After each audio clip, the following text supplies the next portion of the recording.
Hello everyone आणि स्वागत आहे तुमचं अजून एका छोट्याशा मिनी व्लॉगमध्ये.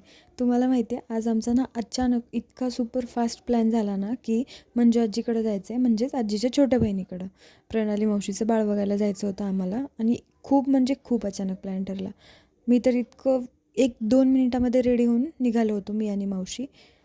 जवसर फिक्स नव्हतं काही जायचं पण अचानक निघालो. अथर्वला क्लासला सोडायचं होतं. काका म्हणले चला, मग त्याला सोडलं आम्ही तिथं क्लासला आणि तिथनं जवळच आहे मंजू आजीचं घर. मग आम्ही निघालो मंजू आजीकडं. तेवढ्यात आमचं बोलणं चाललं होतं, काहीतरी धिंगाणा मस्ती चालू होती गाडीत पण माझी आणि मावशीची. आलो इथं, फायनली पोहोचलो आम्ही मंजू आजीकडं. पाऊस तर कंटिन्यू चालू आहे इकडं सध्या पुण्याला. खूप पाऊस झाला होता काल पण, आज पण पाऊस चालू होता.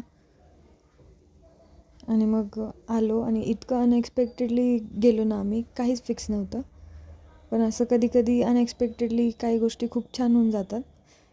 तसंच आमच्यासोबत झालं आज. अचानक आलो आम्ही इकडं आणि खूप मस्ती धिंगाणा केला आहे आयांशसोबत, प्रितेश मामाच्या मुलासोबत. इतका गोड आहे ना तो पण, त्याच्यासोबत तर खूप खेळले मी. हा आहे आयांश. का काय करतो मग? काय करायचं भिजून जाते तर? हा काय पाऊस पाऊस काय बघू. कोण आहे? कोण आहे?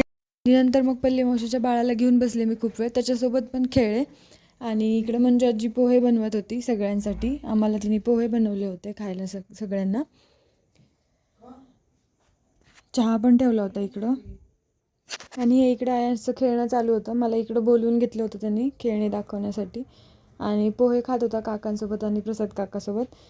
तिखट आहेत का विचारलं तर आंबट आहे म्हणत होता. लिंबू लागत होतं वाटतं त्याला, त्यामुळे आंबट म्हणत होता. आणि मग नंतर आम्ही सगळेजण बसलो होतो, चहा पिला सगळ्यांनी सोबत गप्पा मारत. घ्यायची पियानो लावून मस्त.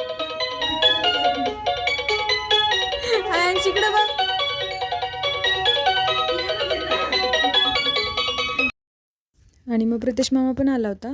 सगळेजण बसलो आम्ही खूप वेळ गप्पा मारत. आयांशची असा सगळा गडबड गोंधळ चालली होती. खेळत होता मस्त पियानो लावून, डान्स केला त्यांनी खूप छान.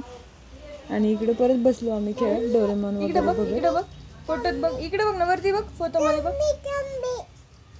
तुम्ही डोरेमॉनची तुम्ही. आणि मग आम्ही निघालो सगळेजण. आयांश मला येऊच देत नव्हता. आम्ही निघालो तर असं बारीक तोंड करून बसला होता. सगळेजण चाललो म्हणून आमच्या मागं लागला होता. बाय नंतर त्याला बाय केलं. लहान लेकरांसोबत कसा वेळ जातो कळतच नाही. आणि मग आम्ही निघालो, अथर्वला घेतलं आणि घरी आलो. व्लॉग आवडला असेल तर सबस्क्राईब करायला विसरू नका.